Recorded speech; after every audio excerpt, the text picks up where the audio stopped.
ও guys, প্রথমে ভিডিওটি দেখো, তারপর পাবলিকের করা ফানি কমেন্ট গুলো পড়বো।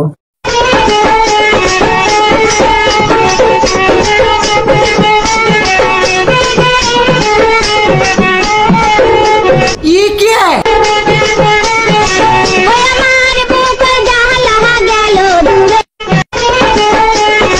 तो चलिए शुरू करते हैं। বলছি দাদা, ওকে একটা ব্লাউজ কিনে দাও। ওই কিরে মধু মধু বলেন, এটা ছেলে না মেয়ে? डुप्लीकेट। মেয়ে হতে গিয়ে ছেলে হয়ে গেছে। ঠিক বলেছো। বেগুন গাছে আপেল ধরেছে, মেয়েদের থেকেও বড়। আজকে অনেকদিন পর মাইয়া দেখছি। বলেন, ও মাই গড, এটা কি দেখলাম। প্লিজ গাইস, তোমরা আমার চ্যানেলটিকে একটু সাপোর্ট করো প্লিজ।